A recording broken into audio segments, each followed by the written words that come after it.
When you need mealtime inspiration, it's worth shopping Kroger, where you'll find over 30,000 mouth-watering choices that excite your inner foodie. And no matter what tasty choice you make, you'll enjoy our everyday low prices, plus extra ways to save, like digital coupons worth over $600 each week. You can also save up to $1 off per gallon at the pump with fuel points. More savings and more inspiring flavors make shopping Kroger worth it every time. Kroger, fresh for everyone. Fuel restrictions apply. What's the easiest choice you can make? Window instead of middle seat? Picking a vendor who sends a great gift basket? Outsourcing business tasks you hate? What about selling with Shopify?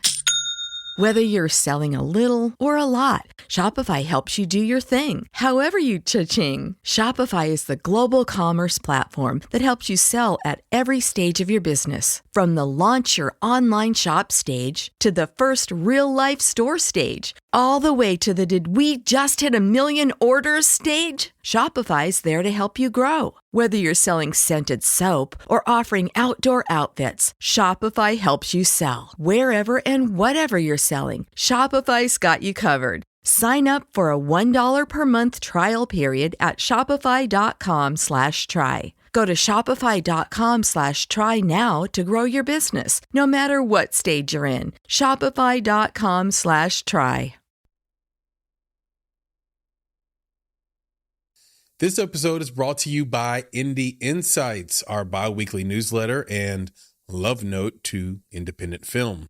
Inside, you'll find tools, tips, and tricks vetted by industry professionals, independent films that will inspire your creativity, filmmaking events where you can rub elbows with filmmakers just like you, and so much more. The best part of it all, it's absolutely free. All you have to do is go to www.bonsai.film/subscribe, and within a few clicks, you'll be part of our newsletter community. Again, that's www.bonsai.film/subscribe to get Indie Insights, a free bi-weekly newsletter from Chris and Nick at Bonsai Creative.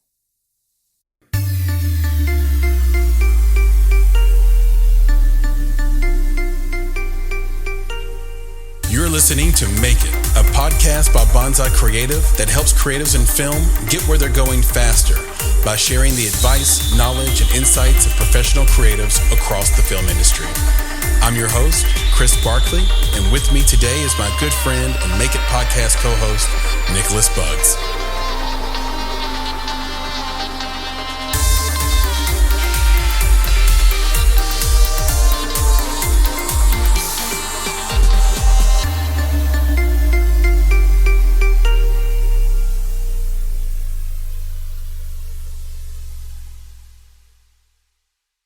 Hello, Chris here with another episode of the Make It podcast, and this is an Indie Talk week, and that means I have my co-founder and good friend with me, Nicholas Buggs. Nick, say hello.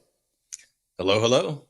Good to be back, man. Once again, I like your blue cap, bro. I like that. I appreciate it, man. So there is a thing going on in fashion right now, especially around hats.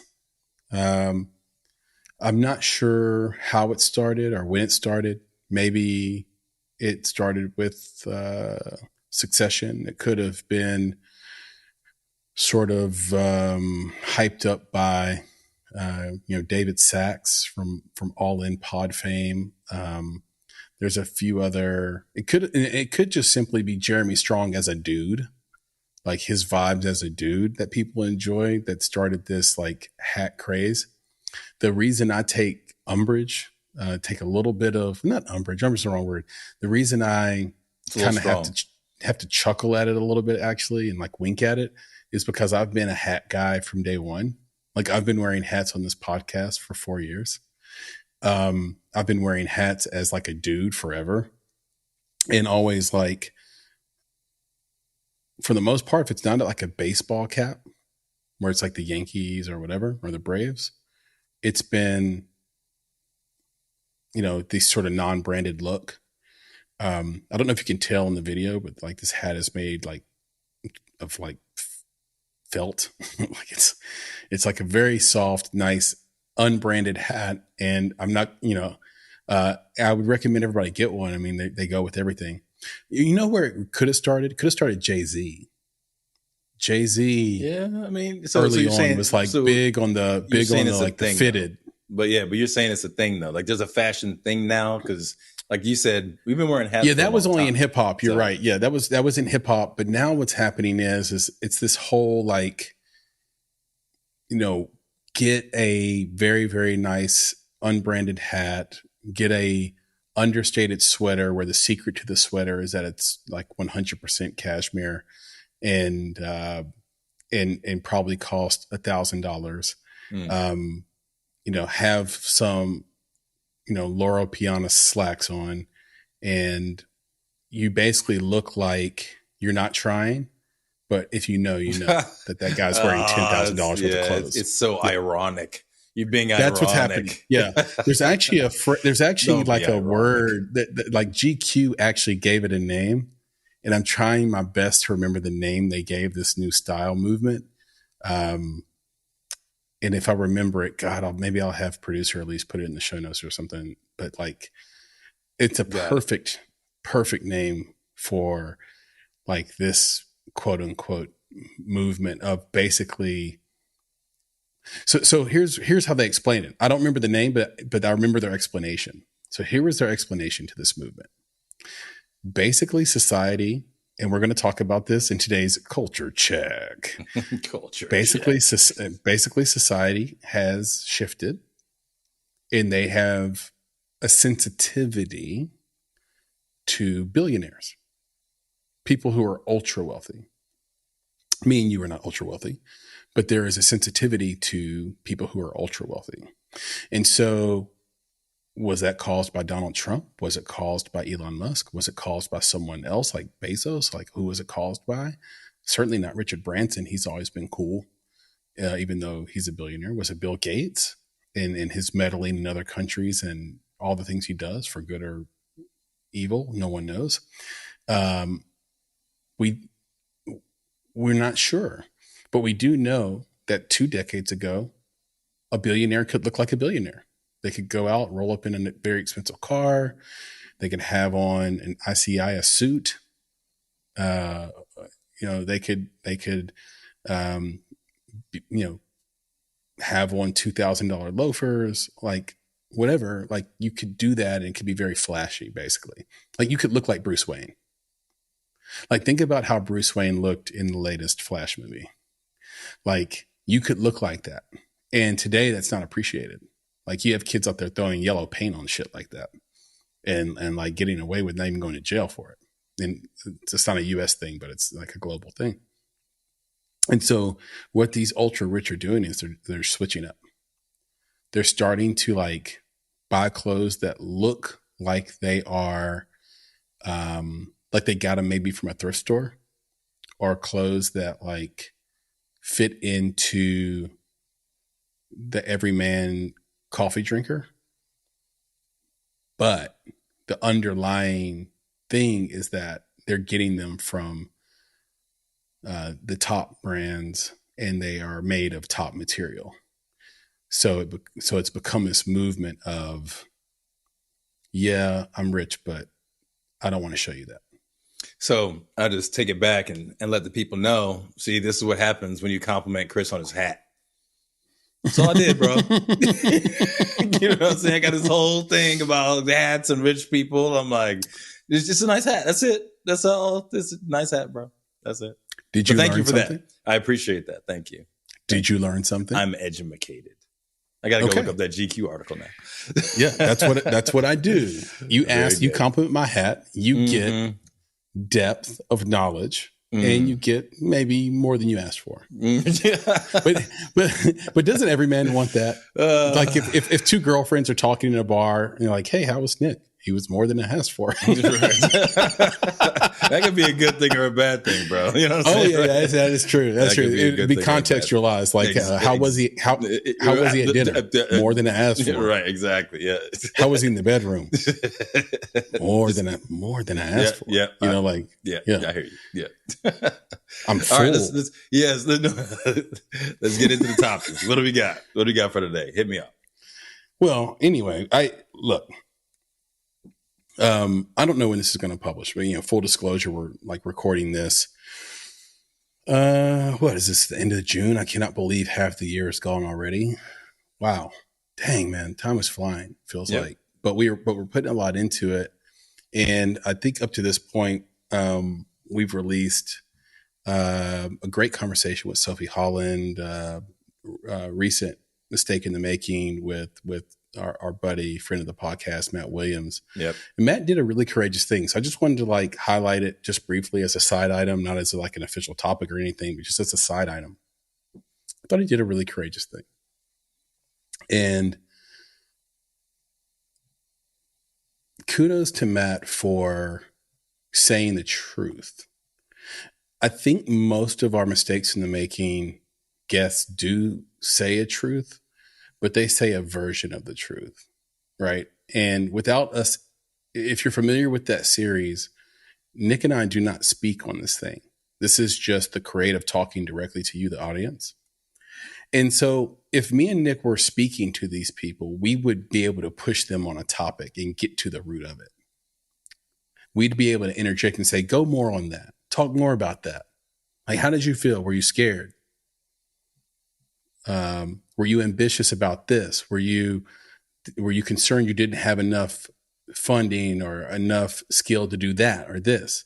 And there's been a few mistakes in the making where I thought to myself, man, I wish that I could just ask them about that, because I feel like there was more there and they didn't want to go there.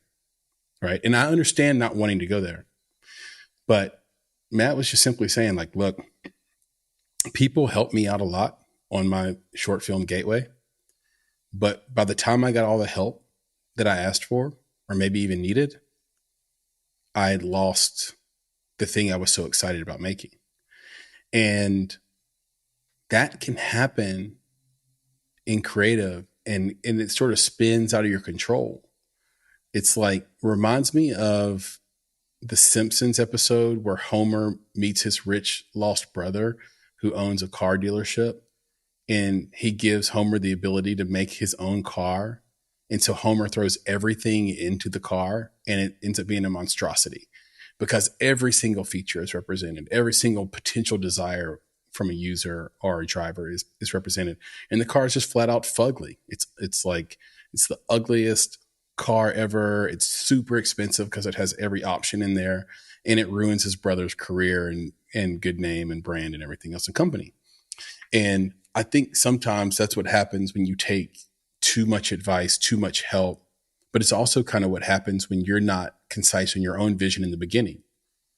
And that's why we were saying, Nick, like, if you don't have a good idea of what you want to do, people will find avenues to show you this is what you want to do. They will create a vision for you. If somebody sees a brick missing in a wall, expect someone to either tear the wall down or find a brick to put in that spot. That's just human nature. We're like, oh, this wall's missing a brick. Boop. And now it's a complete wall. And one of the people that he is talking about at the beginning of that is me. Like, people may not know this, but I co-wrote the short film. And in my mind, I wasn't at all upset about it whatsoever, because I know that when we left our writer's session, the script was better than when I got it. And when we worked there, together, or when he brought it to me and we worked in a workshop together on it. But here's the thing. Did it change the vision? Probably. Because anytime you take away words, I think we went from 18 pages to 11 pages. Anytime that happens, it's a new project with a new vision. And now it's our vision. And so there is this debate, I think, in creatives of, do I do this on my own and do it exactly my way? And Nick, we have worked with a lot of filmmakers that are like this. Yeah, I'm just going to do it my way. And if it sucks, it sucks. Or do you enlist the sound advice of people who are experienced and will lead you towards a better creative output? But now you have to share the credit and you have to share the vision. Yeah, I think, when I listened to that as well, I really thought about what Michael McRae said, which we talked about recently on an Industry Insight. which is be intentional. And one of the first things that you can do to be intentional, or that you should do, is basically define your core values. So when I think about, what Matt was doing, and I think where things got lost for him, I think was potentially that he didn't define his core values.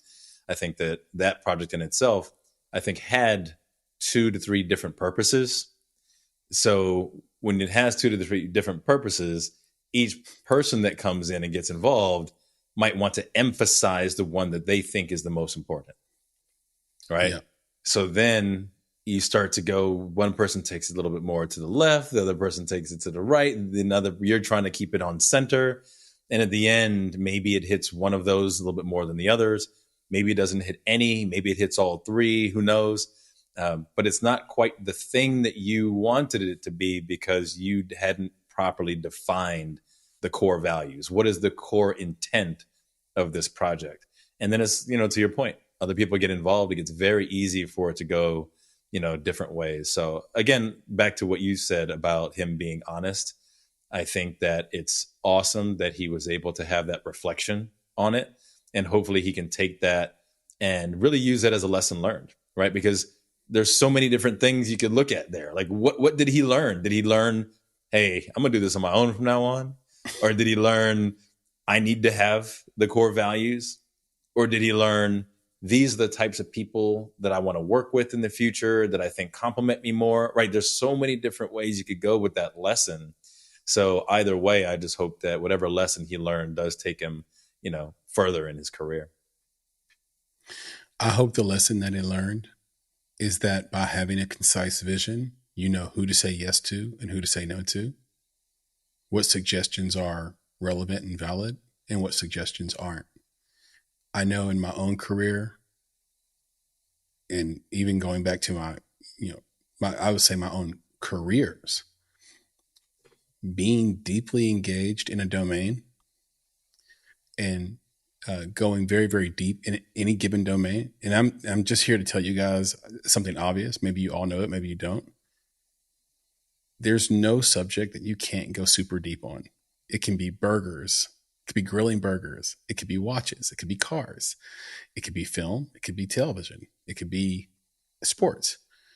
You can surface level that stuff and, read an article about it on the internet, or you can go super deep into the domain where you know so much about that particular thing, you start to ask different questions and you start to talk about it in a way that seems very opaque to other people who are listening to you because you just know so much about it. So I think when you're writing something and you're choosing to be the director and the producer as well, you have to be super deep in your domain so that you know what's valid and what's not.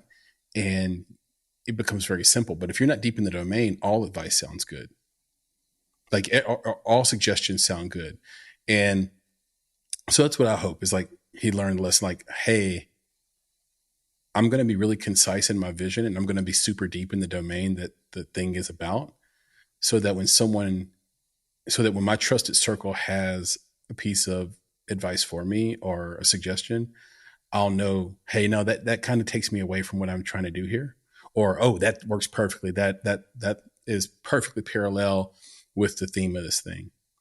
The other thing that I wanted to mention was something that in the conversation we had with Sophie Holland, elite casting director, The Witcher, Wednesday, many more. It's got a huge thing with Idris Elba coming up as well. She talked about how every actor is good, but what wins in casting and what wins in auditions and self-tapes is when you can bring yourself into a character. And I just had never heard it put the way that she put it. And I thought about how difficult it is to actually do that. I think the instinct for most people is to say, I want to become this character. So you're taking this character and bringing it into yourself, right? But the opposite is what you have to do. You have to take yourself, what's special and authentic about you that no one else can duplicate or replace, into the words that are on the page that represent this character. I think that's something Denzel Washington does better than anybody in recent memory. because when I think about Denzel, every Denzel movie I watch, it just looks like it's Denzel. It's Denzel being a spy. It's Denzel being a lover. It's Denzel being a boxer. It's Denzel being Malcolm X. It's Denzel, you know what I mean? Like, it just feels like him just being him, you know, in every single role that he's ever played. I don't know if Denzel did Malcolm X. I can't remember. Yeah, of course. Yeah, he did. Yes. Yeah, he did that. Yeah. I thought, didn't Will Smith take a stab at it too, though? No, Isn't he going to do a Malcolm X? Ali. No, I know, but I think Will Smith. I mean, he could do Malcolm X. do. Yeah, that, I think he's going to do one coming up. But yeah. So there's the balance Denzel with that. I think. But you see what I'm saying about that, though? Yeah. So I see that, but I see something a little bit different. So let me just give you an example of why I say it's different. So when I see Denzel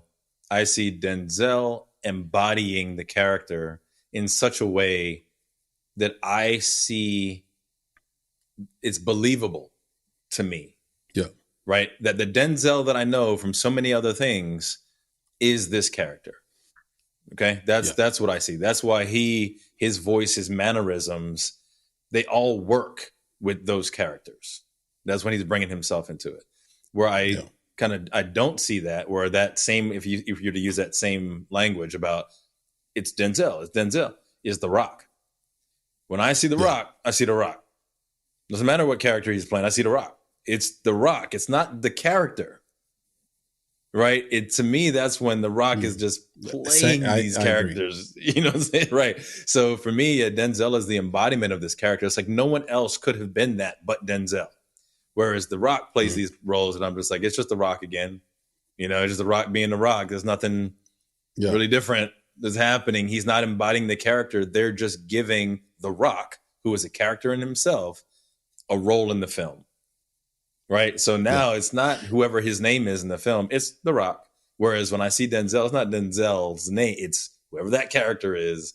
He has embodied every good, bad, ugly thing about that person. But every one of Denzel's natural mannerisms and natural approaches seems to fit that character so well. And I think it's because Denzel's a natural chameleon. You know, he in himself can just do that and shift and move. Whereas, again, someone like The Rock is just The Rock in a different outfit. Yeah, Denzel won his award for Training Day, won his Academy Award for Training Day. And, you know, we hadn't seen him be a villain like that before. And you're right. He kind of almost transmuted into this thing that we had never seen him be before. Well, the same thing with Malcolm X, man. I mean, geez. Yeah. He should have won for it. And he, you know, but at the same time, he still moved at the pace of Denzel. Like you just watch Denzel in real life. He still had the movement and speed and smoothness of just Denzel. A good example, by the way, of what you're saying about The Rock is this movie called Get Shorty, which has John Travolta in it. The Rock is in that movie, and he's not playing a big tough guy necessarily. He's playing a guy who wants to be an actor. It's a little bit meta, actually. And some of the things he's auditioning for are like, oh, it's The Rock doing a female script for an audition.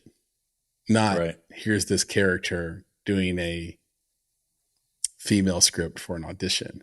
And the reason it's meta is, one, that's kind of where The Rock was early in his career. And then two, it's like, we're supposed to get the fact that, oh, it's The Rock doing a female, because it wouldn't be funny if he wasn't such a big, tough guy. Like, oh, it's The Rock doing a female script for an audition. That's funny. Like, there's comedy baked into that. So it's pretty good. Anyway, just a couple of thoughts about that. Please go listen. You can find those episodes, those pieces of content on our YouTube page. Just search for Make It Podcast. You can find the audio anywhere you listen to great podcasts, Apple, Spotify, whatever.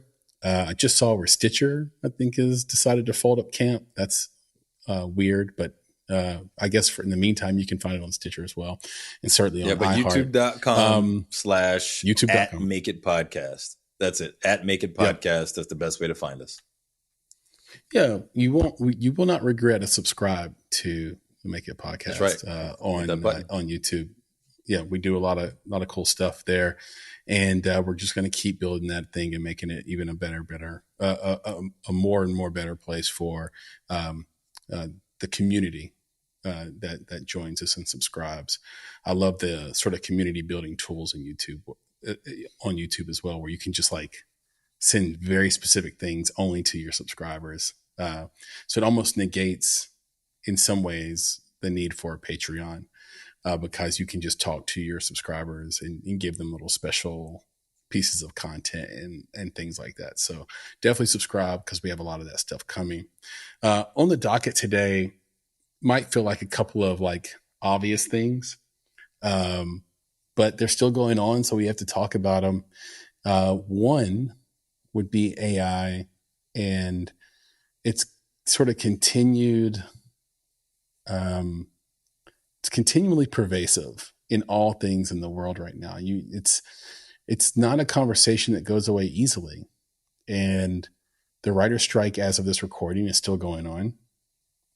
And it just feels like the two sticking points are how to deal with AI and the payment schedule. And I think those two are highly related. And then later on, of course, we'll talk about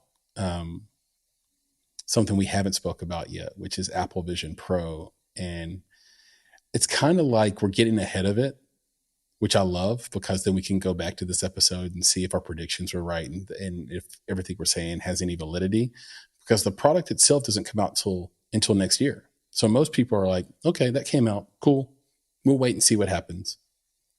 But that's not what we do here on the Make It podcast. We get ahead of things and make some predictions and put our money where our mouth is. But I do want to talk about AI a little bit. But before we get into that, we should bring producer Papa Bear on to give us the latest edition of Things We Should Know. Nick, are you ready for this week's, this Indie Talks Things We Should Know? I'm always ready, but I never know. So let's go. I never know. Yeah. I thought, wait, we got the last one pretty much right. So yeah, we got close. Yeah. Or we got close. Yeah. All right, guys. You're talking about the strike. In what year was the first WGA strike, and how long was it? I think I know the sort of time range of this or frame, but getting the exact year and the length of the strike feels very close to impossible. Nick, do you feel the same way? Man, so here's the thing. This is what I love about it, is that I may not know the answer, but I'm gonna learn something. Right? Yeah. Just like I just taught you something about these hats. Right. There you go. So I'll give you wiggle room on how long it was. We need wiggle room on the first part. You do. It's all good. No. It's all good. It's our goal to guess here. Let the audience kind of think about it themselves. Of course, they're out there Googling it. That's what's up. But it's all good. Well, look. Let me say something about that. Let me say something about that, Nick. Now, we cannot police this audience. People are going to Google or they're not going to Google. But if you're playing along in the audience, Scout's honor, look, we're not Googling it. We're not going to Bard this. We're not going to GPT this. You keep the same promise and just play along. It makes it a lot more fun. Just see if you got the answer right. Because think about where we're at now. Two of the most famous shows of all time, Wheel of Fortune and Jeopardy. Where would they be if you weren't yelling the answer at your TV? And instead you're like typing away to get the answer. I just think what's the point? Then why even watch the show? It's about what you know because you read, right? Or you saw. That's all. Yep. So we Make shall it fun see for yourself, we shall see what happens. Again, there's an itch, man. It's like a twitch. How can you not grab that phone real, feverishly, text it out, figure that thing out. That's right. It's an itch and a twitch to get into the information highway. So we'll see. But anyway, we're going to learn something new. Yeah. I love it. Yeah. And don't let anyone send it to you. Yeah. You can't call a friend. There you go. Yeah. No lifelines, unfortunately. Yeah. PB, thank you very much. And we will come back to you towards the end of this conversation. By the way, Vanna White, she's the person that flips the letters on the Wheel of Fortune. She's lawyering up, man. Yeah, I know. I don't even talk about it, man. Pat Sajak, he retired. And now they're talking about removing her. No. I don't want to talk about it either. I just want to say this one thing, which is, I love you, Vanna. I've always loved Vanna White. Everybody has at some point, I'm sure. Exactly. But she's just the best. Here's the best job. The thing I admired so much about Jerry Seinfeld and his show is that he left when he was the highest rated show on television. There's nothing worse than not knowing when your time is up, when it's time to pass the mantle. And I think, Vanna, it's probably time to just ride off into the sunset. But at the same time, it's your job. And do you have a right to try to keep your job and work as long as you want to? I don't know if you have the right. I mean, it's somebody else's dime. It's a network decision for part of it. But the idea that you have this legacy and you sort of want to die on this hill. That's all. I love the idea of when you have the self-awareness to know we've done about as much as we were supposed to do on this. And we said what we wanted to say and we did what we wanted to do. And we did it at a very high level and no one can ever take it away from us. Yeah. To me, it's just Seinfeld understood it. There's other stuff there that, again, you're talking about one avenue that I guess is in the news. And the other one is that, she's been underpaid for 18 years because she hasn't gotten a raise. And that's why she's lawyering up, is because she wants that money. Now, I don't want to get into it because, it begs the question as to why she didn't ask for it 18 years ago or 17 years ago or 16 years ago or 15 years ago or 14 years ago. I love when you answer your own questions. Yeah. So it's just it's just one of those things where it's like, you know what? Let that scandal or whatever that thing is, let that be over there while we talk about other important stuff. That's all. Yeah, let's talk about important stuff like AI, because one thing that's happened lately is you started to see a lot of writers who are sort of waiting for the strike to resolve itself, but they have to stay sharp. They have to stay polished. So they're writing. They're not pitching anything. They're not scams, but they have to write to stay busy and to stay sharp and to stay good. And they're starting to come out of the woodwork and, one by one say, hey, you know what? I'm not supposed to like AI. AI is a big problem for us, but it has made me a superhero. I am a super powered writer now. I never have writer's block anymore. With the right prompts, I get the right suggestions that get me going. It can do frameworks for me where I just have to fill in the parts that make it human. And it just begs the question, and should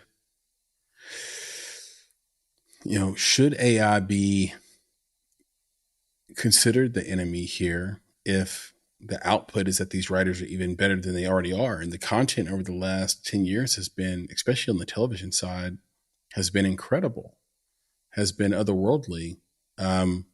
If it speeds up the process of someone being great, maybe that's not too bad.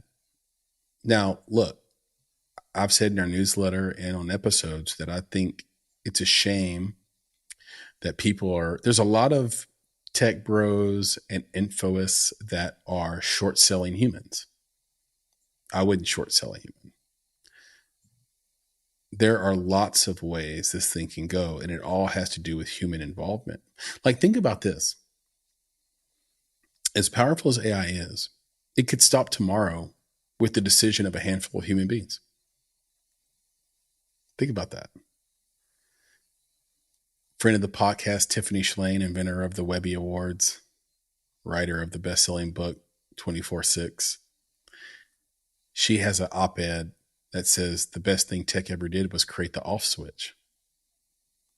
The off switch is the ultimate protection, right?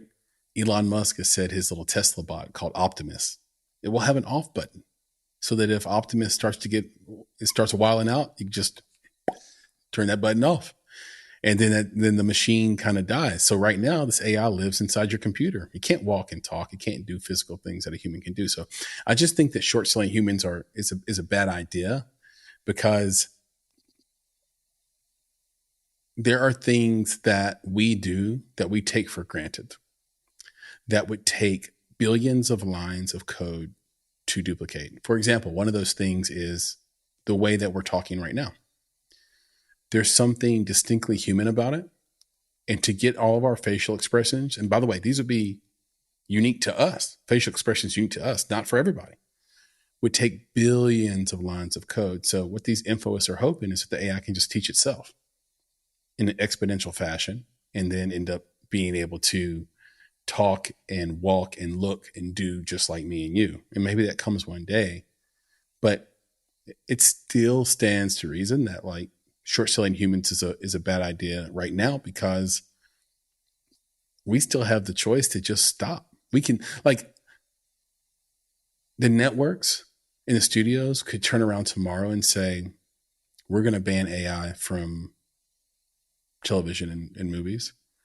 And, you know, any writer caught using it is out of the WGA or something like that. Something wild and crazy, right? I wonder if they'd take that deal. Pay structure's the same, minimums are the same, but you can't use AI, and we just don't want it as part of our industry at all. And we're done. Now, they're not going to do that, but they have the power is still with us to decide, even if we want it in our lives. But the output is so strong in that they won't do it. And the other reason is the real hardcore truth, which is like labor is the number one expense in any business. And if you're having to put up 20 writers in a writer's room and you can do that same work with 2 writers in AI, they're going to pick 2 writers in AI because they, you know, yeah, there's no off really, switch. There's no off switch. I guess Nick, it's really, there's no off switch, bro. That's what I'm saying. It's not a real thing. So when I say that, I don't think it is. Yeah. It's pretend. Okay. So it's like this. It's like when you when you hit agree on the EULAs for all these apps, right? So you go to the Facebook app. Just for everybody, a EULA is an end user licensing agreement. So when you do that, you get this thing. Right. Let's say Facebook, right? Let's just talk about the most popular things. Facebook, you get it. Instagram, you get it. Twitter, whatever. And if you were to read it, you'd probably be like, no, heck no. Like, you just told me you're taking all of my stuff. You're going to sell it. You're going to do all these different things with my data. But I'm going to click agree anyway because everybody else is on Twitter. And everybody else is on Instagram. And everybody else is on Facebook. And everybody else is on TikTok. And if I want to be part of society and I want to be part of the conversation and I want to see so-and-so's baby pictures or whatever, I got to do it. So I think it's funny because the off switch is either not agreeing to the EULA and not installing it, or deleting that thing once you find out that they've been selling your stuff. No one clicks the off button, right? This is not going to happen. So it's like, yeah, we put an off button on the bot, you know, so that when it starts to, you know, terrorize your family, you can just push the button, you know. It's like, good luck with that one. You know, let's see if that happens. You know, why did you turn into Bill Cosby saying that? You know what I'm saying? Let me turn off the bot. I don't know, bro. I don't know why I did that, but you know, it's just like it's fake news when I hear that. You just turn it off if you want to. I was like, yeah, whatever. You're not going to turn it off. But anyway, back to the writers. I think that in the beginning of the strike, we heard a lot about AI and the concerns about it, almost as if that was what started the strike, and it's not. But I think at that time, there was also a lot of fear around AI. And it's not just the fear of AI itself, but it's the fear that it's not for the common man. So that others who are more powerful or have more money or whatever could usurp the common man in the use of AI and therefore no longer need the common man. And I think what's happening over time is that because of that fear, people have started to reach out to AI. Like, what is this thing? I better learn it. I better figure it out. And then as they started to figure it out, and play with it, and realize the benefits to them, I think they're starting to open their arms a little bit more to it. And the fear isn't as much there anymore because now they realize that they can wield the same tools that maybe they thought the networks or industry or someone with more power was going to wield over them. So I think that is dying down because the fear of that is starting to die down as well. The theme of it all is that this is the Wild Wild West.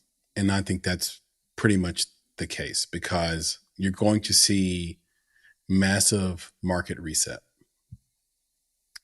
And that's, I think, what will happen if people do sort of use the tool and say, okay, I'm not afraid of it anymore. It's helping me out. Great. But that's the short-term thinking. What's the long-term thinking?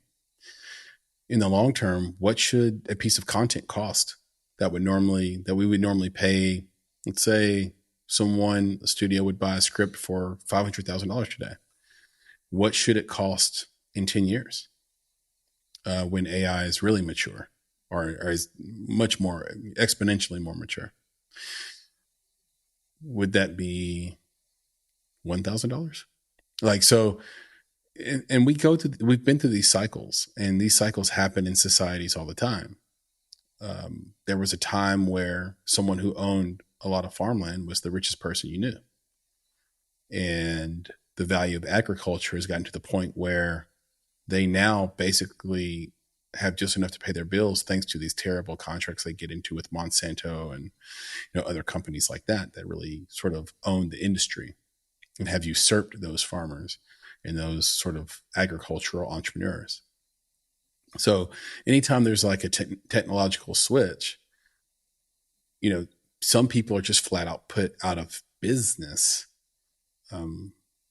Those folks who used to create for radio, full on shows with sound effects and things like that for radio, War of the Worlds kind of thing. TV put them out of business. We can film that now. Like, no need to do that. In many ways, you see right now that YouTube and streaming services are putting the radio business for music out of business. Slowly, it's a slow bleed, but it's slowly becoming like they've done away with AM radio. Like it's just the first shoe to drop. Vaudeville used to be a thing. It's like, not anymore. Like there are things that replace you to the point where you're just out of business. And so I think the question is through these negotiations, who will be put out of business by AI for good? Because the thing that they used to make or do that cost so much money has become so commoditized to be worth nothing. So that's one thing. And I will play devil's advocate on what you said, not because I think you're wrong, because I think you're spot on. In the EULA example, I think is sound and such a great example to pull out because people just don't read it. And I think the reason people don't read those EULAs, right, is because they know deep down inside they can still sue and still try to fight anything they signed up to. It's kind of like when a grocery store puts a sign in their parking lot that says not responsible for stolen items in your car or anything that happens in the parking lot. Well, my sister's an executive, a C-suite executive at a grocery chain. I can just tell you those signs mean jack shit when the lawyers get involved. The grocery store is liable. Turns out that you can't just put up a sign and say, we're not doing this. No, you are doing this and you are responsible and you did create a bad situation. So if literally one of your lamps are out in your parking lot and you have that sign, so now your parking lot's dark and dangerous, you're going to lose millions of dollars. You're sued. And so I think people think that. The other devil's advocate side I'll take is simply this. There's real world examples of people just saying no. Now, can me and you turn it off? Is there off switch for me and you? No, we're just Nick and Chris from Bonsai Creative. Can Xi Jinping? Yeah. Can the CCP? Yeah, they have. You literally can't use apps there. You literally can't read certain news sites there. They have literally shut down certain websites. You just cannot reach Google, for example, if you're in China. And if you're found out, you go to jail forever. You disappear. Even the richest man, the gentleman that owns Alibaba, I'm forgetting his name right now, they disappeared him. I don't think anybody's seen him. It's been years now. Years. Where is he? They keep showing these still shots of him doing paintings. Yeah, this guy's running Alibaba. Yeah, so he can't just be doing paintings all day. On the global scale, so to me, if there's a switch, if we go the wrong way, if we go the wrong way, there are people powerful enough to just say no. Yeah, if United States stop being a free place, that's why I have one chip pushed in for the dark ages, Nick. Every time we have a huge technological shift, there's a dark age that follows. Literally, we figured out how to copy words called the printing press. And it led to a dark age because it was too revolutionary and it was too fast and it was too scary to those in power. And I think, look, that's not the off button we want, but that might be the off button we get if the wrong people lose their power too quick because of it. Yeah, we'll see. I think it's going to be, this is one of those, I think that people are pretty much like, it's here to stay. And one of the reasons why it's here to stay is because it's actually been here for a long time. This is just a new iteration of it. This is the new maturation of it, right? So it's here. It's been here. I think everybody's basically just got to get on the bandwagon, which is how do you best use it in your life? And then also, how do you start to think about how to protect yourself from it as well? So it'll be around for a while. From it. Yeah, it's just, I think that's what people are thinking about. Protect yourself from it. But no, I think that's where people are how do you thinking. Do that? How do you do that, right? How do you, because the main thing is that if you understand it, you're not offering any suggestions. No, if you understand a thing well enough, then you know how to either use it, abuse it, protect yourself from it. I think that's where people are now, is just educating themselves and using these tools where they can so that they're prepared for its continued expansion, because it's not going anywhere. So we'll see. No, it really isn't. And the list of tools that are available for filmmakers right now is the ultimate double-edged sword. There's never been a time where you could be more creative with less. And there's never been a time that just goes to show that, like, you can give away everything that's special and authentic and unique about you, and it come back to burn you later. Like this idea of giving away your voice or teaching the AI how to write in your writing style. Like, careful with that, because that's somewhere on the internet where somebody else can use your voice, your image, and your writing style. And that's what I mean about protecting yourself. Things, right? And you've lost your value in the marketplace, right? But at the same time, we want to use these. Yes, exactly, Nick. I get you. I'm with you. I'm just simply saying, like, it's a tough one, because now you can do the things you've always wanted to do, and even for less. But there's a price you might pay with long-term thinking that you might realize you undersold. And I think that's what's going on with the writer's strike. I think that's what's going on in multiple industries right now. They're like, I think we're selling ourselves short here, because in the long run, we're going to end up losing big because of these compromises we're making early to be able to maybe use these tools or be a lot more productive today. You know, we might want to hold on to a bit of our authenticity on this. Like, so it's just a tough one. By the way, Jack Ma is the name of the owner of Alibaba, who we would love to see more of you, Jack. If you're out there somewhere. Nope. Just let us know you're okay, Jack. Right. You don't know who's listening, bro. Let it go. You know what I'm saying? Like, nope. We're good. All right, let's talk about this. Imagine, listen, but think about what you just said, though, right there. No. That's crazy to me. That's what I'm saying. But it is today, right? It is today. That's crazy to me. And it is crazy. I know, but it is what it is. So anyway, Apple Vision Pro. Where does that comment come from? Apple Vision Pro.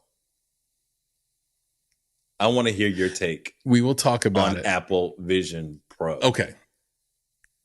I'm concerned for you. That's all. I know you are. I'm concerned. I know you are. I know you are. They already have you. Yeah, They're already censoring you. They already have all of us. They're not censoring me because I'm willing to die. I'm willing to die for my voice. Man. Not me, man. I got 5 kids to feed. What are you talking about? No, it's true. I realize that me and you are similar in age, but we're in a different place in our lives. That is true. That is true. And that's what these conversations are so great. Like talking about Apple Vision Pro, we're going to end up having a different take on Apple Vision Pro, probably because even though we're the same people on paper from a demographic standpoint and all that shit, we're different places in our lives because my kids are grown and yours aren't. And that makes a big difference because deep down, you probably know that you have to still influence your kids and protect them or someone else will. And you actually still have time to mess up. Where they could turn 18 and they'd be like, fuck him. Right. You know, whereas whatever impact I was going to have on my older kids, I've already made it. I am who I am to them. Like that childhood was their childhood. It's over.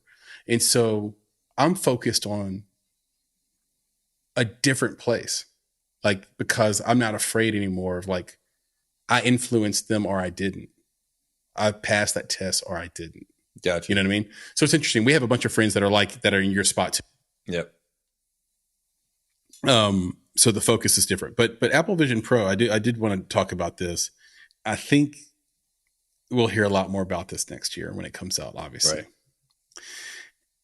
And there's a lot of people who, after WWDC, the developers conference that Apple does once a year in June, obviously there was a lot of hype around it at that point, right? And rightfully so, and around their laptops and everything else that they sort of teased software-wise. It's a software conference, right? But they still tease the hardware because Apple's famous for meshing hardware with software. That's really the Apple difference, is that the hardware is made for the software and vice versa. And if you buy like a Hitachi or like a Sony or a Toshiba, the hardware was not made for the software and vice versa. And so the experience can be a little bit iffy. So sometimes you get hardware announcements at WWDC, right? And most people listening to this know that and don't need to be told that. So I just want to contextualize it. So there's tons of YouTube videos people can watch about it, quick reviews, early takes on it, things like that. But we'll hear a lot more about it. It'll be quiet is what I'm saying from now till probably December when it's going to come out next year. And then we'll hear a lot more about it so we can go back in time and see, you know, if our takes were good or bad on this thing. But the first thing that comes to mind is it is not Apple's take on VR. And if anybody's had a VR experience, they've probably been ushered into a square. They've been given some paddles and they put the goggles on and they are then immersed in an experience. And I use immersed lightly because I think depending on the VR experience, you do have a sense of the outside world. You do have a sense of where you are. There are even headsets I've used that are less expensive, not Oculus level, where you can look down and still see your feet and like still see like your body. And you're like, oh, okay, good. I'm still here. Right. But I've had some pretty cool VR experiences. I remember going to Matthew Ralston's book release party, the famous photographer. And we were in LA and there was this apartment they had sort of leased out. It might've been an Airbnb. And inside was a bunch of wine and a line and a gift bag. Got to have a gift bag, Nick, if you're going to throw a party, right? So just keep that in mind, folks. If you're having a release and you don't have a gift bag, you're doing it wrong. You should have a gift bag, have something they walk away with. Anyway, so when it's your turn to go, you go and you walk into an empty living room, or we walked into an empty living room, and it wasn't cordoned off because the room was a giant square. So they just trusted you weren't going to walk out of the window and fall to your death. Nice. But as soon as you put the goggles on and held the paddle, exactly, you were immersed with all of his most famous photos of Madonna and Michael Jackson and, et cetera. And it was really kind of cool. And I've been to ones where I've walked through the human heart and I've explored space. And this is not what Apple Vision Pro is. It's a new software platform that is going to usurp your phone, your laptop, your tablet, and your VR headset if Apple does it right. So just think about that alone, the market disruption and the courage it takes to introduce a product that has the potential to cannibalize your business. Because I don't know how many people know this, but the majority of Apple's profits, the great majority of their profits, come from one item, one device, the iPhone. Everything else pales in comparison by a large margin. So it's their iPhone sales that drives the entire business, then their entire war chest. And they've basically created a device that could usurp it. And that, folks, is why it costs $3,500. It needs to cost that now so that there's only certain people who can afford it, so that people will still buy their phone because they don't want to destroy their business overnight in one fell swoop. It's really smart. No one talks about that. They just assume it's Apple. It's going to be really expensive. This is what, no, they understand the market, right? So the price is perfect because they don't want their stock to drop by 80% tomorrow. They don't want to pull a BlackBerry and not have figured it out. The other thing is that when you put these on, it's not that you're entering in particular worlds. So it's like a VR experience is like, I'm going to look at Matthew Roston's pictures and that's all I'm going to do. I'm going to play this video game and that's all I'm going to do. No, this is everything. This is your room. This is your phone. It's FaceTime. It's your laptop. It's your desktop images. You can just grab them. It sees your eyes. So if you look at a folder, it opens the folder, which is bananas. Here's the part that's really interesting. The entertainment part of it is going to be so disruptive to the paradigm we have now in the current sort of way things are now. And we just mentioned, this is really the wild, wild west. We're talking about true reset of culture, true reset of society, true reset of economics, true reset of market price and value. So this is one of those devices that resets some of those things, potentially. Will enough people be able to afford it and get their hands on it? Maybe. Could you afford $3,500 if you didn't buy a laptop or a phone? Yeah, you could then. So that's the question. And there are going to be movies, and I saw this on a developer website with developer APIs. There will be movies made just for Apple Vision Pro, the way that Christopher Nolan made Oppenheimer just for IMAX. There will be Apple Vision Pro cameras, software, so that when you watch it on that headset, it's like an experience you've never had before, superior to IMAX. The sound's right in your ears. You can make the screen as big as you want it. Then on top of that, you realize that the last two generations have been consuming content in their hand anyway, on their phone, on their laptop, on their tablet. I have a 23-year-old. I have a 20-year-old. They don't even think about TVs really, unless the TV is in a place where they can be completely alone. That's how much they value content. Like their attitude, our marketing manager, DJ, he's like, the way he talks about content each day is so different than me and you, Nick. Like, so different than we think about it. Like, it's everything. I took him to get some food the other day, Nick. He wanted Sonic. I was like, okay, we'll do Sonic. I never go to Sonic. But I noticed he was grabbing his phone a lot. So I decided to count how many times he checked his phone in the time it took me to order him a Sonic bacon cheeseburger. 12 times. He checked his phone 12 times. There was 2 times where he checked his phone, put it in his pocket, picked it right back up, checked it, and then put it back in his pocket. I was like, oh, shit. Like, so imagine this thing that's on your face that gives you the notifications. lets you, you're watching YouTube. You're watching the movie you want to watch. You're watching the TV show on Apple TV Plus that you want to watch. So I just think right now it's not being spoken about a lot, but we're underestimating the impact it's going to have on the creator and on theaters. Do you remember when we first started, how many people were pitching us on investing in 3D films? Oh, yeah. Do you remember that? Oh, yeah. Well, not 3D, 360 degrees. That was, or like the kind of films we saw at like and it was a 360 degree camera, Technicolor, and then Technicolors. Do you remember the Technicolor? Yeah, that's the VR experience where you're definitely immersed in it. That's a 3D film. Yeah, and that was supposed to take over, and then they realized like how hard it is to like. They couldn't find a way to get that type of filmmaking to play in a theater and it mean anything. And Apple's figured it out, and now you're going to see it. Yeah, so we'll see. I think for me, what I'm saying is that like, so I look at it as a platform. I think that's the key factor here for me in how it might change things going forward. Is that I think it's being positioned as a platform, and I kind of look at it as a digital immersion platform, right? Because once you put the goggles on, there's nothing else.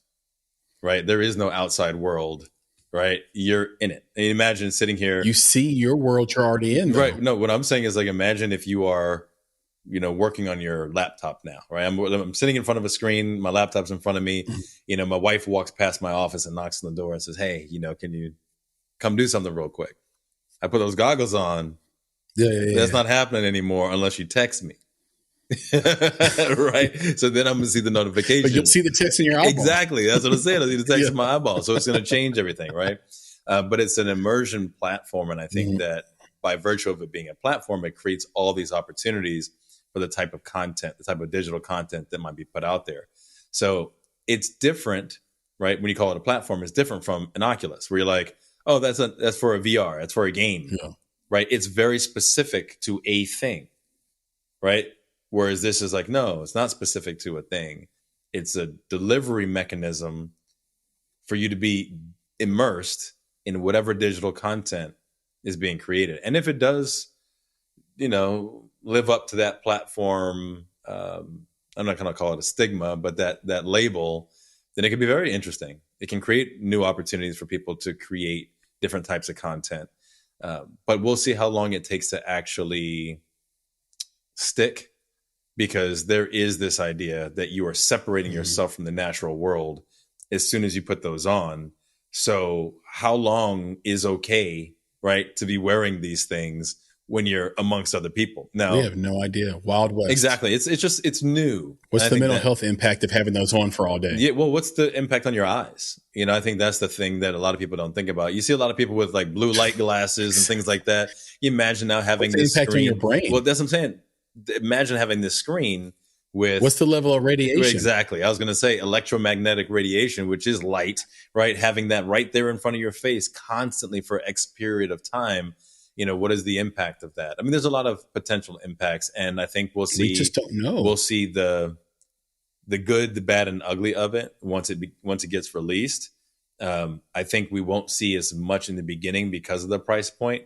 Right, it's going to take a little while. You're going to a lot of first adopters are going to want to grab it. You're going to have platform developers who are going to want to grab it.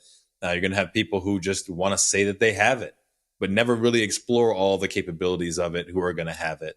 But you're not going to see, I think, a societal shift or change associated with it for some time until that that price point starts to come down, or people start to develop content that is specific to that platform that starts to win awards or be notable. It's like, why watch Apple TV? Well, because they've got these programs and you can't get those on Macs and you can't get them over here. So if you want this program or this thing, you got to watch it on Apple Vision Pro, right? Or if they start to release capabilities that you would otherwise have on your laptop that you can't get, right? Because now they're only available via Apple Vision Pro, then folks in that ecosystem might start to say, well, it's a natural shift. I have to move to that because if I don't, then I'm not getting the next level of capability. So we'll see. I think it's going to be really interesting. It's a little ways down the road before I think we start to see a lot of people using it and a lot of influence. But, you know, I think at a minimum, I'm excited to see. Not when it first comes out. You know, let the developers get at it. Let the content creators get at it. Let it become a platform. I don't know if I want the first one because I hear it has a 2-hour battery life and it's heavy. What am I gonna do with that, man? So it's like okay, it's got 2 hours. It's got 2-hour life. No, I'm good. You have to have the battery pack stuck to you, basically behind you the whole time to keep it charged. So you have to be plugged close to a plug, or walk around with an extension cord. And then it's made of all glass and metal, so it's pretty heavy. It might be glass and aluminum, or as Johnny Ive used to say, aluminium. You know, maybe V2 is what you really want. But to your point, you know, if me and you were to take the other side, let's say we were the other side and say, this is bad. We don't want this. Do you think we could actually stop it? No. This is just this train, except for just not buying it. There's no stopping the train. But, you know, I'll say this. It actually made me think of something. I'm like, you know what? Maybe I should get this thing because so here's my phone right here. Right. So if I take my phone and I put it like right here, then you know that I'm looking at my phone. Right. That makes sense, right? You know, I'm paying attention to my phone. If they're you know what I'm saying? Like this, I'm walking around, you know, I'm on my phone. Okay. Yeah. So I think in my household, it would be good to have that. You know why? Because sometimes I'm sitting with my phone. I'm texting you, right? I'm in it. I'm texting. Fingers are going, right? Thumbs are working. Yeah. And my wife asked me something important. And I'm like texting, and then she's like, "Did you hear what I said?" I'm like, "No, I didn't hear what you said. I was in the middle of this text." You know what I'm saying? I'm like, I am writing right now, and I am in here, and she sees me. Like, you know what I'm saying? She sees I'm doing the thing, but she's gonna talk to me anyway. So maybe if I get this joint like this, and how do you type with it like this? Right. I think it was just your eyeballs. I know, but oh no, you just talk. You just talk out loud. That's great. That'd be perfect. That'd be crazy. That'd be crazy. I'm walking around with this thing on my face and just saying everything I want to type. Man, this fool did this. And my wife like, who are you talking to? Yeah. But yeah, I think that might be a good idea, just so that my wife understands that when I'm texting, I can't be in the other conversation at the same time. That's all. So I think it's a good idea. When we have episodes release, I'll run stories through our Instagram account at _bonsai creative for anyone interested. We're a good follow. I do it through Spotify, and I do it through SoundCloud, and I do it through iHeart. And I just put the link so people can touch the link and listen to the podcast, right? But when you open Instagram for the first time, or like to run a story like that, you have to open Spotify, click share, click Instagram stories, and then it takes you to Instagram and you post the story and then you come out of it. So every time you're basically going to a new app to do this, it's opening Instagram again, like fresh and new. I'm explaining this for a reason. So I'm doing this the other day, and the first thing that shows up on Instagram after sharing this story's been shared. Now it's going to regular Instagram, your homepage. There is a girl who is bent over for whatever reason in a bikini. And in comes my wife. The second the picture shows up.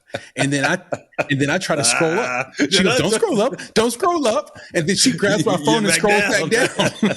And she says, "Oh, this is what you do. This is what you're looking at." I said, "That's not what I'm looking at. That's not what I see what you're looking at." I said, "I'm not looking at it. I don't care. This person I follow chose to be in a bikini and bend over like Ice Spice right now. I don't know why she did it. I can't help that she did it. And Instagram set me up. The algorithm, bro. The algorithm got you. You did, right? They got me. And now with Apple Vision Pro, I can look at that girl bent over as long as I want. Right, because you're locked in, right? In her bikini that I'm not interested in. And when you look down. I'm not interested in it. I'm not interested in it. I love it. But I don't blame her for doing it.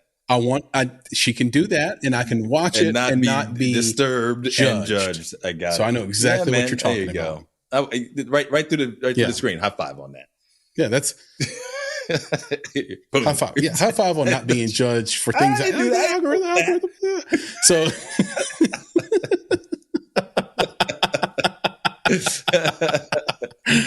oh God, the age we live in, is just, it's a small miracle. I ran into Bryson. I ran into Bryson Sams the other day. We had him on the podcast when we did the 54-hour film festival special, and me and him were talking, and we were just saying like,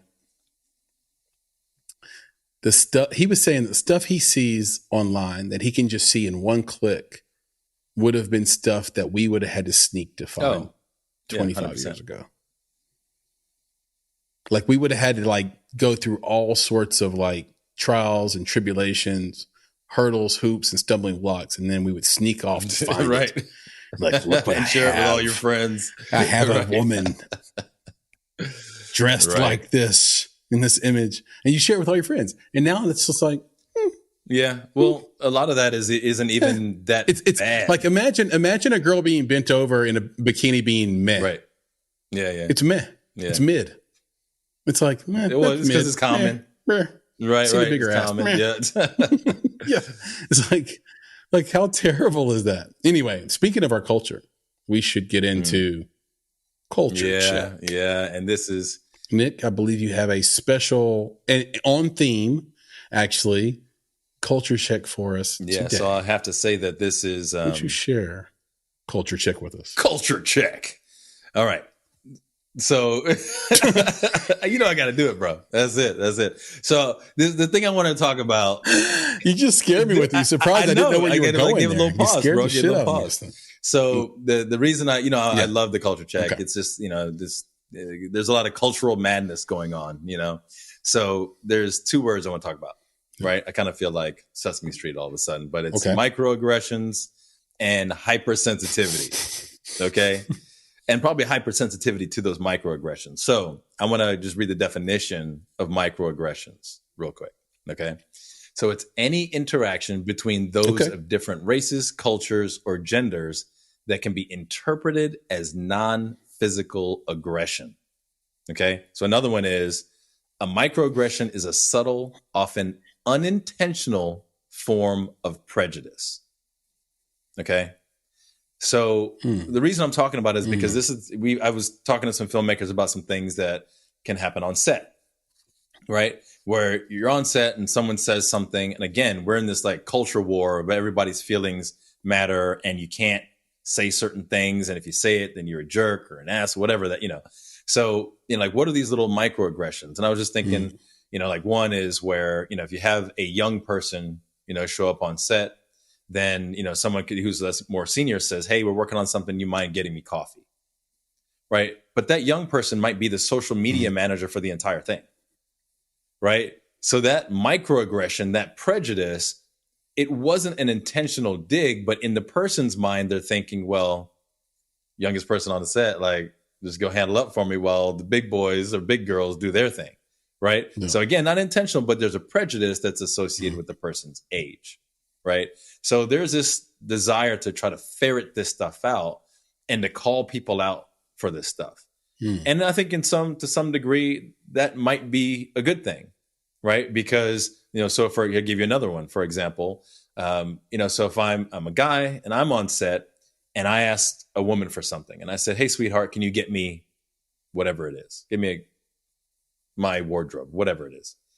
The fact that I called her sweetheart, right, might in itself be demeaning, right? Because I'm taking this position, I don't know, of authority, of, I'm expressing my masculinity, and she's now nothing more than sweetheart, right? And maybe in her mind, my calling her sweetheart has demeaned her, right? I've only focused on the fact that she is a woman, right?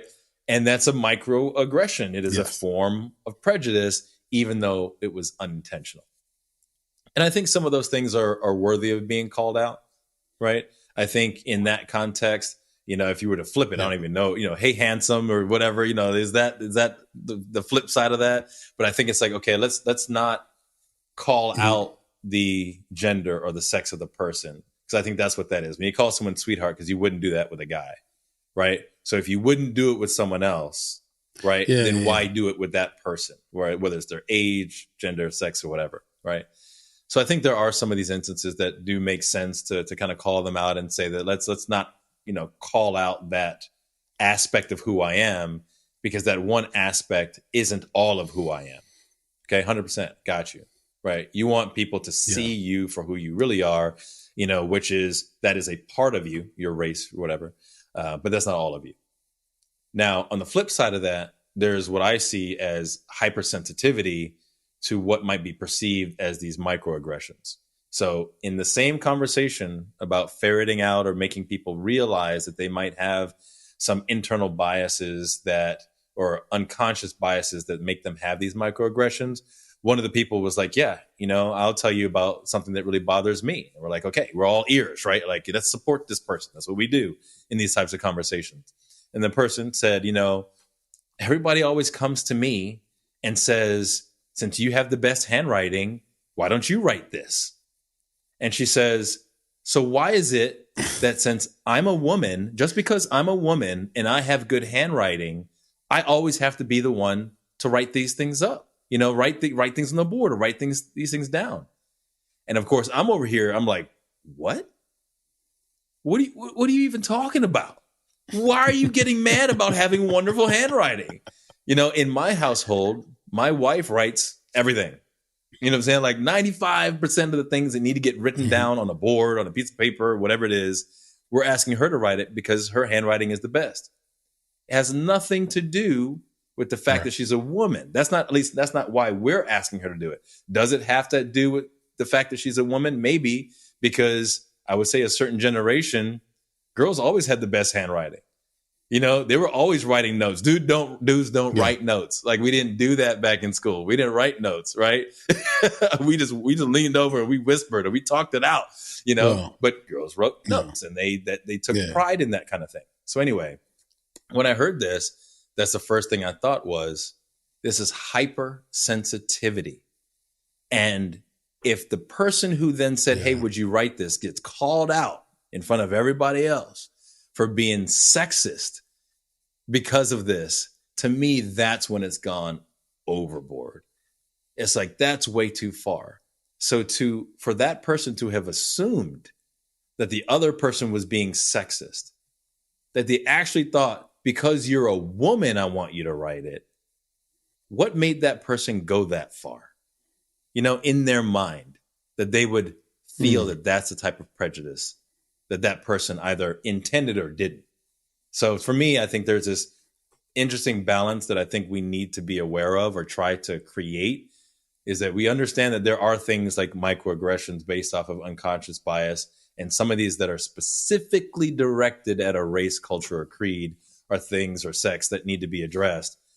But you can't always just imply, right? Or I would say infer, right, that was the intent. So anyway, that's in my culture check space. I feel like that's just something we need to be mindful of and stop. Seriously, guys, stop going overboard. Chris, what's your thing about malice versus stupidity or ignorance, right? Just give it to the audience one more time. Or ignorance. It's I love this phrase, and I wish I had I can't remember. Yeah, I don't remember either, but don't attribute. But it's brilliant. Don't attribute. Yeah, I say it all the time. Don't attribute ignorance to malice, or don't attribute malice to ignorance, because it could a lot of times the thing you think someone is coming after you about, that maybe you are hypersensitive about, is just pure ignorance. They just don't know any better. And we tend to do that. We tend to attribute malice to stupidity or malice to ignorance. And these days, for whatever reason, I'm like, let's step back. They might not even known any, so it's really unfortunate, because we have to all live together. That's right. We have to figure this thing out, because our society can actually be torn apart through this kind of division, even if it's semantic division. I've gotten into the habit, even with our own staff, of when I use a word that I think might be a 10-cent word, I'll be like, do you know what that means? 90% of the time, the person I'm talking to says, no, I don't know what it means. They only can say that because they're in a trusted space, right? Where they know I'm not going to look at them funny for not knowing. I'm like, let me just explain it to you. This is what this concept is. This is what this word means. And now you can go out in the world and use it too. And it's effective. But I used to just say it. And then I found myself being misunderstood all the time. All the time. Just misunderstood. Like, that's not what I said. That's not what I meant. Oh, you didn't even know what I was saying. You didn't even know what these terms meant. You know what the words meant. It's not me patting myself on the back for being well-read or having a vocabulary or whatever. That's just me simply saying I wasn't being a good communicator. A good communicator recognizes his audience and speaks to their audience the right way. That's why I don't begrudge a hip hop artist for they know who their audience is. And if their audience was different, then they would rap different. And the reason I say that is because what's the point of communicating a story or a point of any kind if the audience that's listening to it can't understand it? Right. Yeah. Billy Corgan, one of his greatest quotes is "Speak to me in a language I can hear." Agreed. That's so important. And so when we are hypersensitive like this and think everything is a microaggression, we shut down the ability to find that connection in language and communication, because language changes over time and we have to adjust to the way people are using it. So the point is the language, is the word what's important, or is the meaning what's important? I'd say the meaning. And I think linguists would agree with that. So the very straightforward example is, for a long time, people would say bad, but right. mean good. Now that makes it really hard to learn English, but thanks, Michael. But that's what we would do. Right. And we talk about like, them canceling the phraseology master bedroom. I think that actually is probably associated with slavery, potentially. Could go back before that. I think a lot of times we think that America's old, and then you go to Eastern Europe like I did a couple of weeks ago, and you realize, damn, these places were built before they were keeping time, like before Jesus was born. And maybe maybe master comes from that. But the point is that be honest. What do you think we're saying when we say, and here's the master bedroom? Right. Do you think we're really saying, here's the slave owner's room? You know that we're simply saying it's the biggest room in the house. It's the room for the owner of the house. Are you the master of your domain? If so, this is your bedroom. That's all we're saying. We heard the phraseology the other day. Me and our assistant Georgia, we were talking. Image poverty.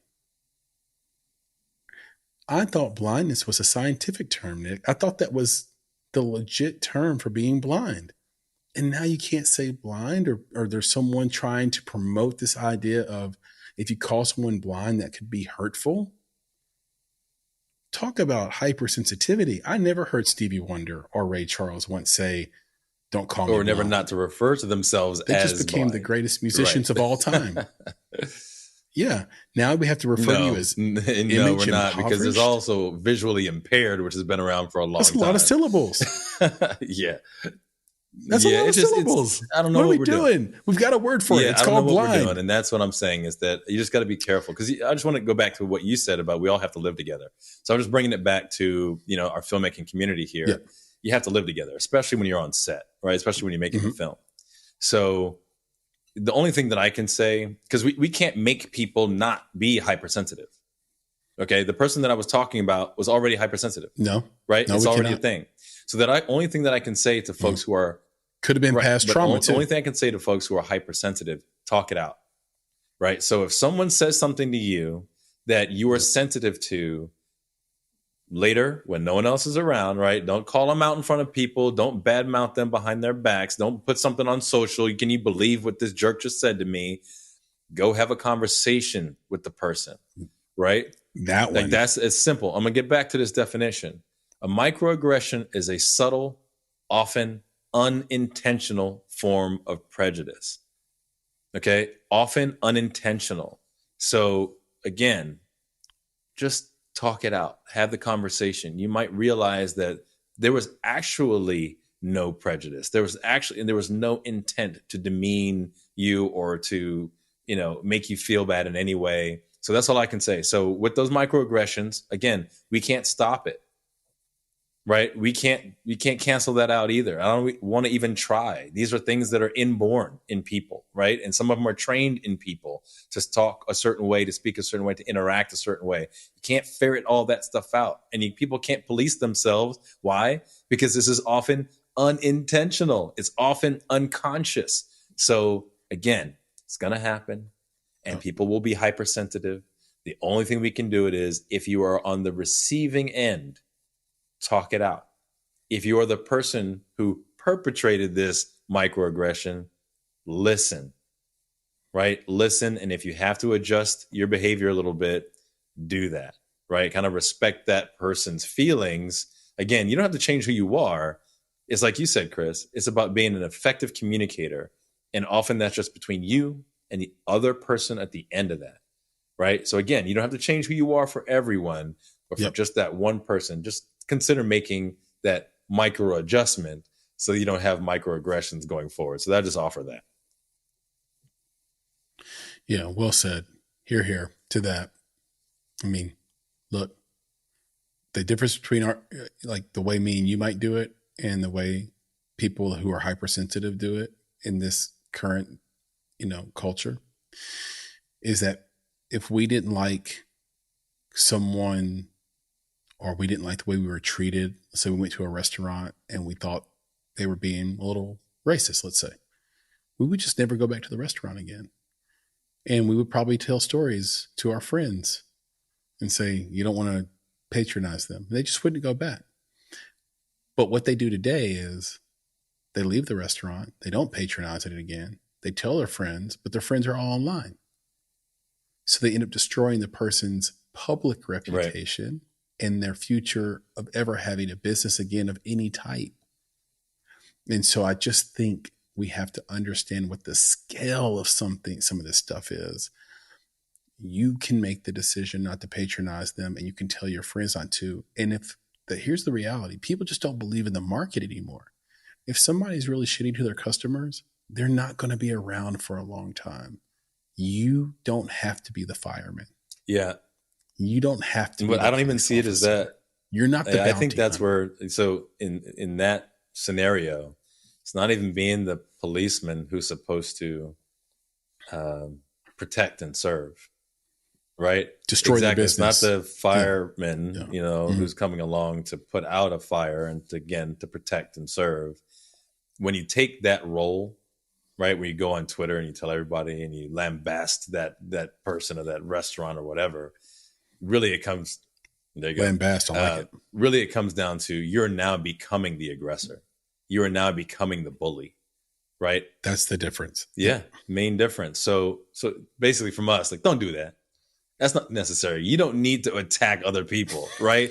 Especially just if someone doesn't like you, they don't like you. Like, why are you turning around and trying to beat them up? Like, aren't you equally, if not more, like if not worse than that person at that point? If you do that, right? So let's not do that. Let's kind of put that in, public service announcement. Don't be a bully, right? Don't attack other people, even if you feel attacked, right? That's not, what is it? Two wrongs don't make a right. Don't make it right. Don't do it. All right. Yeah. Where's PB? Said. Papa Bear, bring us back on so we can answer things we should know. I have an answer written down, just so you know. And it is the most random, the most wrong answer of this program. Go for it, man. Of this. Go for it. What is it? It is the most wrong. No. We don't need all that. And most random answer. I mean, as long as it's not purple. And Make It podcast. Things we should know history. Like, come on, it can't be that. It is Nick, it is that close to a non sequitur. It is like. But is it something you should know? It is. It is something we should know, actually. And I can't not wait for the answer, so I'm going to give you my answer. Okay. I based it. Can I give you the reason why I gave you this answer, PB? It's a true podcast. Exactly. I just wanted somebody to say that. So here's the deal. I thought about why would something strike? Why would anyone strike? Almost all strikes happen at moments of financial pressure or downturn or depression or recession. Almost every time. Even NFL strikes, sports strikes, all strikes happen when the money gets tight around the corporations that pay everybody's bills, and they have to really scramble and think about how to keep, an industry going. And usually labor, as it is the most expensive thing a company can do, they think about how to cut it. And then those laborers say, hey, man, what are you doing? I had a bunch of bills over here and I had an expectation to make this money. So I don't know how old the guild is, which is part of my big problem. But I know one happened in 2008, right around the real estate crash.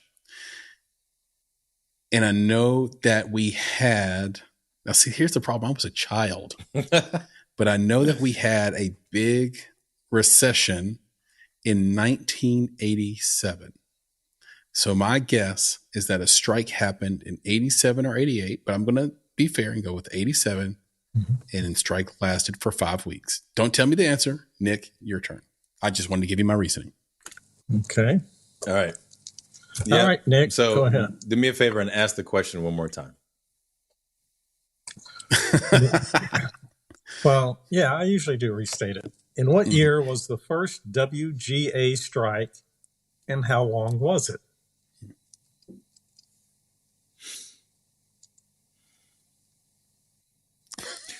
You have reasoning. You gonna sing it to me, Chris? Boom, boom, boom. Is that a question or a statement? You have a reason why your answer is no. I'm not gonna go that far. So the first strike, I'd like to ask you a question. Okay. How many strike of writers? Yes. 1, 2. That's writers for those, not riders. Writer. I'm a writer. He's a writer. Yeah. 1, 2. Yeah. 7. Oh, that's way too many. Yeah. And I'll give you one little thing that may help. There was the Screenwriters Guild before the WGA. Oh my God. So don't think about that.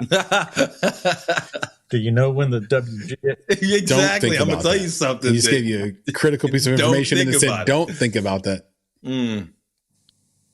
Wow. Now I slept with your ex-girlfriend, but don't think about that. Oh, I got. Yeah. But there was only one.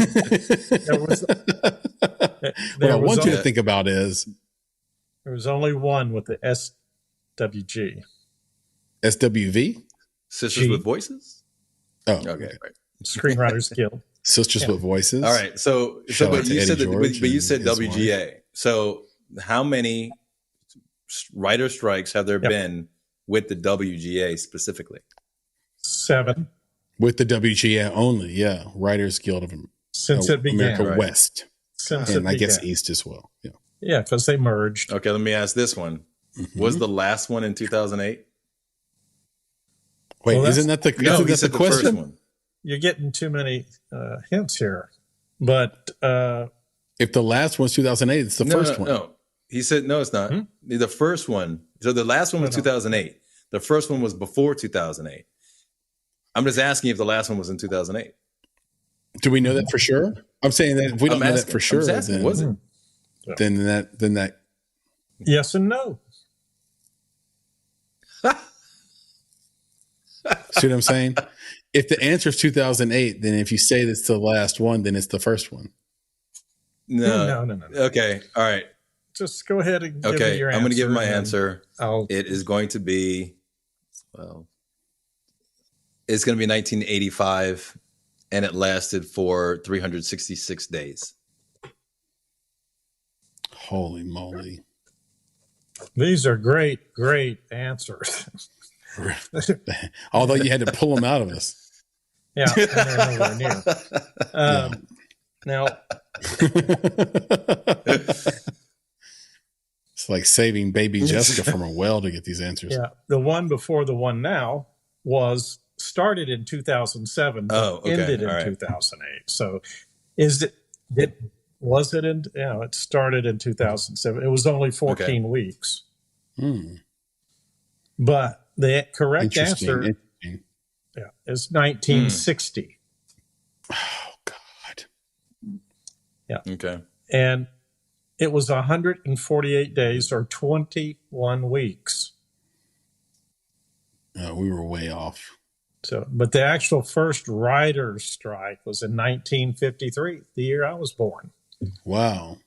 Yeah. You just told everybody what year you were born. He did. I did. Yeah. That's okay. Wow.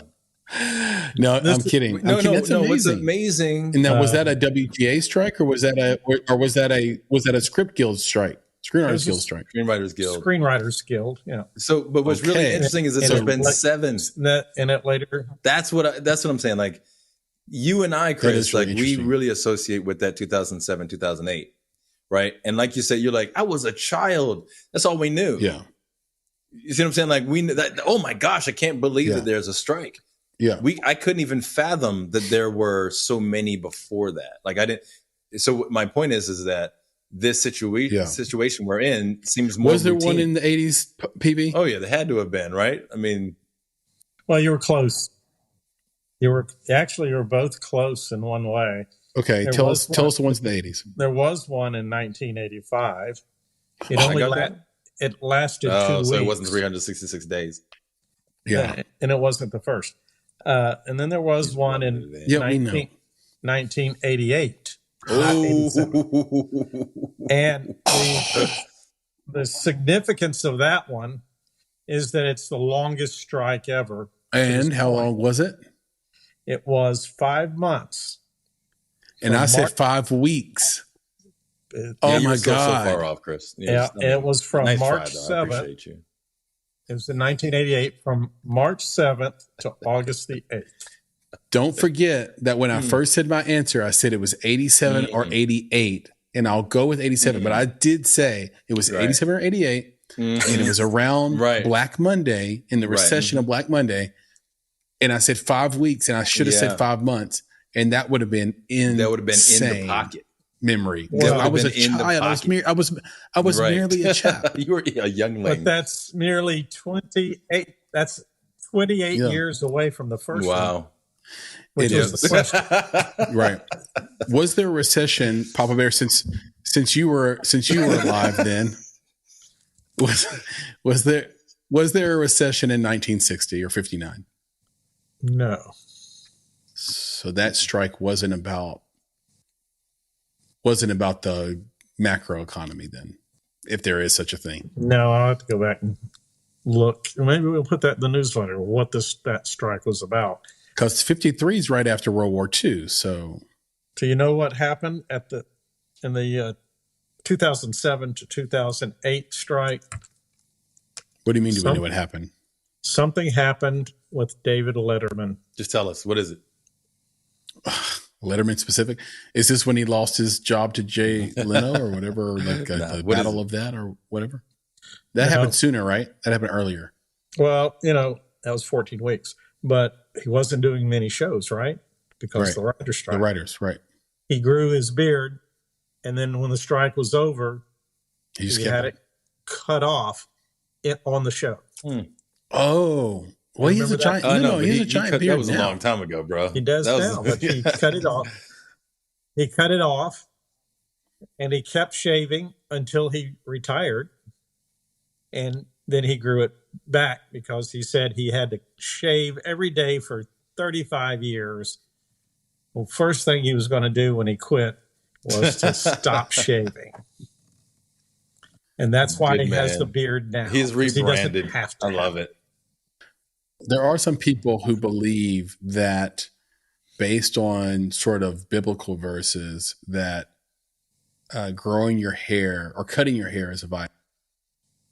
And you looked at the Samson story. Yeah. So you weren't born with scissors or clippers. They don't occur naturally in nature. And so there was never an intent for you to be a human being that doesn't have hair everywhere that it grows. That's all. Yeah. I'm not saying I'm a subscriber of this, but I'm just simply saying that people believe it. All right. We got to call David Letterman, find out what's going on. Have you ever seen the saw-like stems on a palmetto palm frond? I think this podcast has gone off the rails. Like I have no idea. No, I've not seen. Hey, I'm not seeing learn something. It's like exactly. Learn something, Chris. Give it to him, PB. Yeah, let's learn. Let's like learn. A handsaw. What is it, PB? It's like a handsaw. What is it? You said like a handsaw, right? Say it again. The palmetto. There's a palmetto. I know. What's the name of the damn plant? Tree. It's a palmetto bush. Right. It's a bush. It's not even a tree. Okay. Yes. There are palmetto trees, but there are also palmetto plants. The stem is about anywhere from 2 to 3 feet long. Okay. And the edge of it is like a handsaw blade. You Okay. can really See? cut yourself up pretty good with it. See? Take that, Jesus. What am I supposed to say?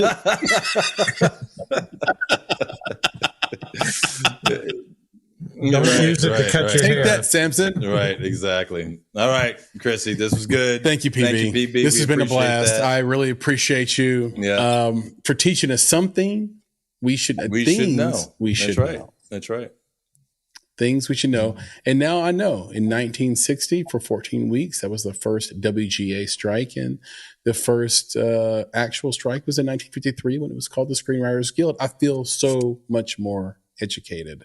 So that was awesome. And Nick, this conversation has been awesome. Yes, sir. Yes, sir. I love to be educated about, saw palmetto. I got educated about writer strikes. I now understand that, the Billionaire Boys and Girls Club likes to have hats that have no labels so they can look like coffee shop patrons. I think I learned that microaggressions will continue to exist, as will hypersensitivities, and that we should all just get along. I know where those that came from. So can we all just get along? We learn.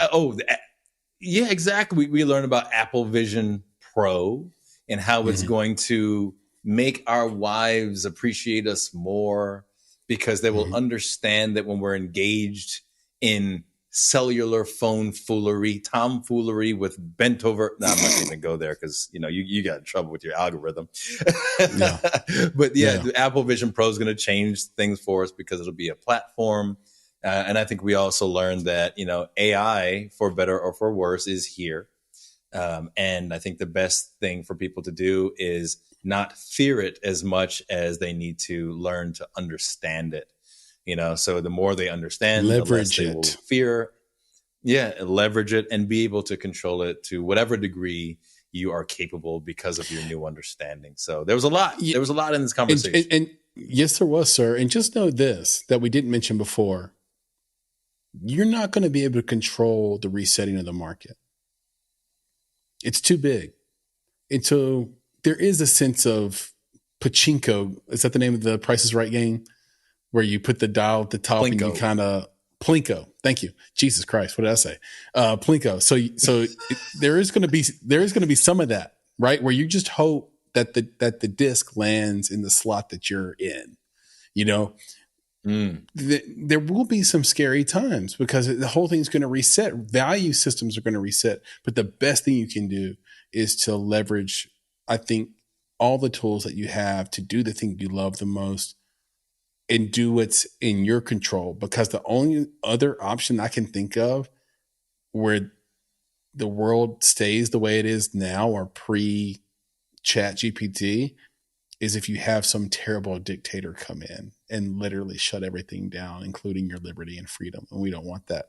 Like the other side of like going back is terrible. Like if you imagine, it's terrible. No, by the way, we will move forward. The name of that, the name of that fashion trend we were talking about at the beginning is called quiet luxury. So I do have that term now for you. Quiet luxury, the quiet luxury movement, or the quiet luxury trend. Anybody can Google that. Feel free to Google that. And that's what I'm exploring right now. Quiet luxury. And I thought saw palmetto was a supplement used to relieve constipation. But now I found out it's a tree that you can use the stems of to cut your own hair. You guys could learn more about Bonsai Creative by going to www.bonsai.film. You'll find everything there from our marketing services, which are excellent and unique and one of a kind, as well as everything about this podcast, the Make It podcast, a top 2% podcast in the world. Super proud of that. And we just keep growing thanks to great listeners like yourself. You can find this podcast anywhere you listen to podcasts, and of course on our YouTube page. Nick, what is the URL again? You got www.youtube.com/@makeitpodcast. Boom. Go there. Please subscribe. We appreciate it. Love you for life for that. It means the world to us, and we'll just keep pumping out good stuff. If you want to reach out to me directly, you can contact me on Twitter. I am at Flame in Your Heart. You're spelled UR, so Flame in UR Heart. Or you could just search for Chris Barkley, and I should just come right up. If you want to reach out to Nick, you can email him at nick@bonsai.film, and that's spelled BONSAI. I still see people spell it with a Z, BONSAI, and just drop Nick a note. Let him know what you think. And then, of course, you can always reach out to us on social. That's at _Bonsai Creative on Twitter and on Instagram. And we reply to every DM, every comment, every message. That's our promise to you. So with that, Nick, can you please leave us with the credo? But of course, to our friends, our family, and our followers out there, be better, be creative, be engaged. And thank you for listening. Nick, talk to you soon. Yes, sir. We'll do it again, man. All right. Peace. Be good. All right, brother. Peace. Peace. You've been listening to the Make It podcast. For more information about this episode, please visit our website at www.bonsai.film. If you haven't already, you can subscribe to our podcast on YouTube, Spotify, or Apple Podcasts by searching for Make It Bonsai Creative, and the show will pop right up. You can also follow us on Instagram, Twitter, and TikTok at _Bonsai Creative, and on Facebook and LinkedIn by searching for Make It Bonsai Creative. In addition, you can provide feedback to us via email at contact@bonsai.film. You now have the opportunity to support the production of this podcast. If you love Make It and are a true fan of what we are trying to accomplish in the indie film community, please consider supporting our Patreon page. We spend a combined 35 hours a week producing each episode. We do this with a small team of go-getters that are passionate about film and connecting people with similar interests across the globe. And we have lots of goodies in store for our supporters, including bonus content, exclusive swag, and discounts and freebies to private film events. If that sounds like something you can get behind, donations start at only $5 monthly. And of course, if you're looking to take a big step toward your film's financial success, go to www.bonsai.film and click on Services to explore our unrivaled approach to film marketing. You have everything to gain. Until next time, be better, be creative, be engaged, and thank you for listening. When you need mealtime inspiration, it's worth shopping Kroger, where you'll find over 30,000 mouth-watering choices that excite your inner foodie. And no matter what tasty choice you make, you'll enjoy our everyday low prices, plus extra ways to save, like digital coupons worth over $600 each week. You can also save up to $1 off per gallon at the pump with fuel points. More savings and more inspiring flavors make shopping Kroger worth it every time. Kroger, fresh for everyone. Fuel restrictions apply. These days, everything in ATL costs more. But somehow, Verizon costs less, as low as $50 for a single line when you switch. So while coffee is definitely costing more, Verizon costs less. And dinner in Buckhead for two has gotten pricey. Verizon, less pricey. Inman Park rent, that's not coming down anytime soon. But Verizon, down. Just $50 a line. Limited edition sneakers, through the roof. Verizon prices, through the floor. That designer golden doodle, so much more. A single line on Verizon, a fair bit less. Even a good old tried and true hamburger will cost you more. But with Verizon, the same good old tried and true service now costs you less. Point is, in a world that is always costing more, you can get more for less right now at an Atlanta Verizon store. $180 BYOD and $360 local promo credits applied over 36 months. For new customers with one line and your own 4G or 5G phone on unlimited welcome plan required. Additional terms apply. Auto pay and paper-free billing required. In times of congestion, unlimited 5G and 4G LTE may be temporarily slower than other traffic. Domestic data roaming at 2G speeds.